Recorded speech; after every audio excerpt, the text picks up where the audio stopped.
atmosphere is a shared resource on Earth. It hasn't got any boundaries. How does that change how we look at it and how we study it?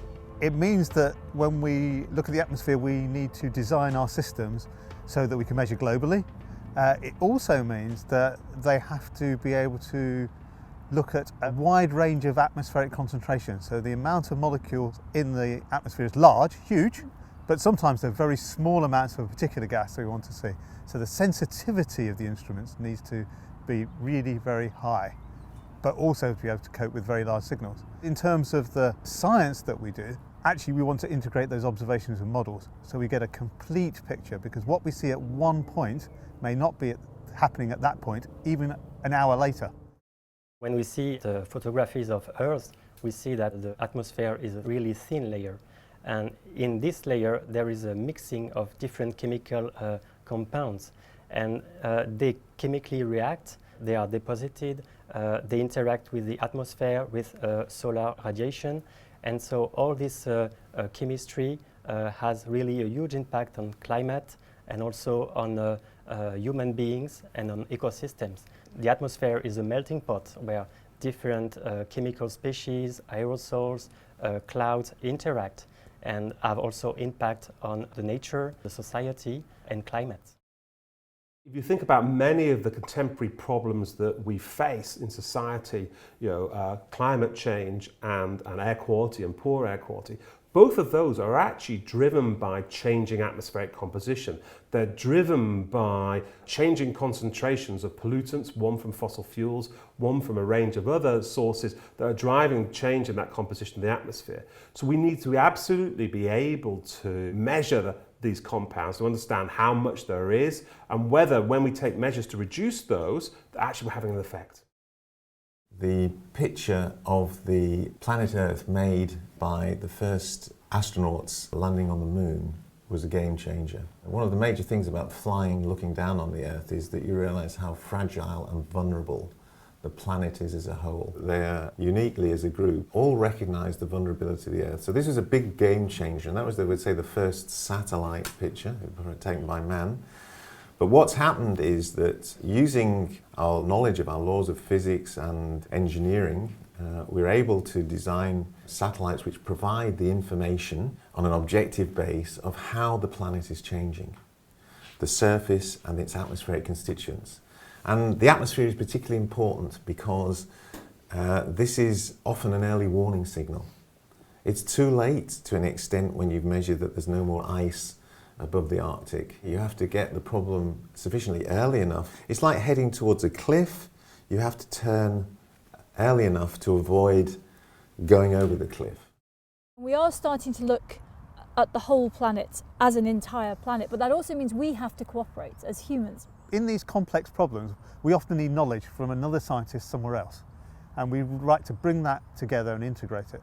The big change, I think, has been that internationally, whether at government level or in big business or in smaller businesses that cross boundaries, people have realised that. It's helped people to realise that working together, the environment, the atmosphere is the same. We need to control it together, we need to think about the consequences together. It's one system, but there's a lot of it. There's a lot of data. So much work to do, there's so much data. No one nation can do this alone because it's just too big a task. That's right, the whole system requires on countries, organisations, banding together, sharing their data, sharing their satellite systems. Satellite systems themselves are expensive, you can't do that by yourself.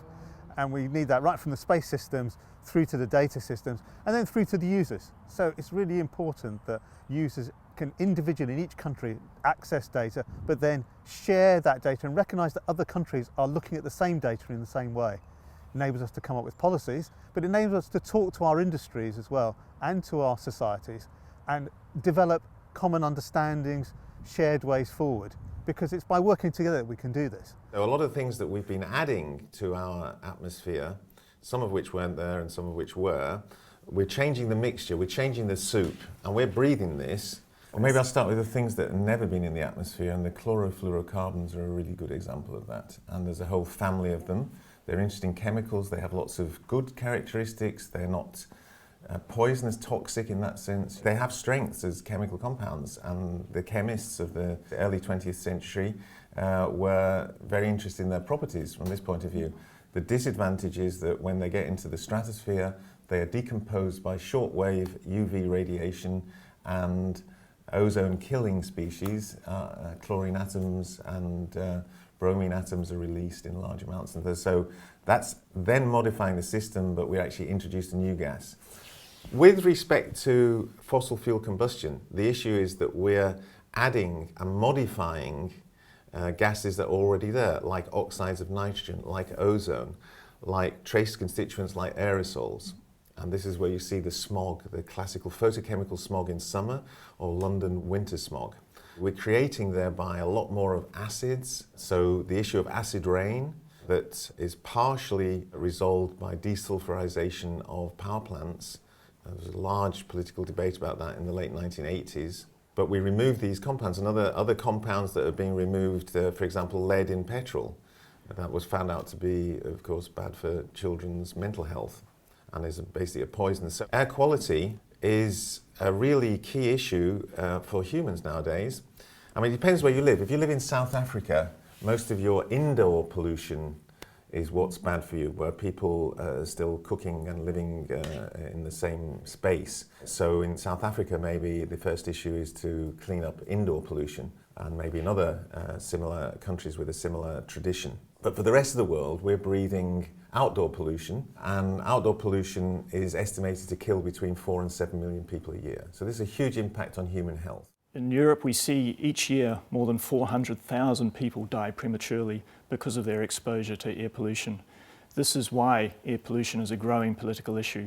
We realise there are unacceptable levels of harm happening to people, and politicians are increasingly facing requirements and requests from the public to deal with the issue.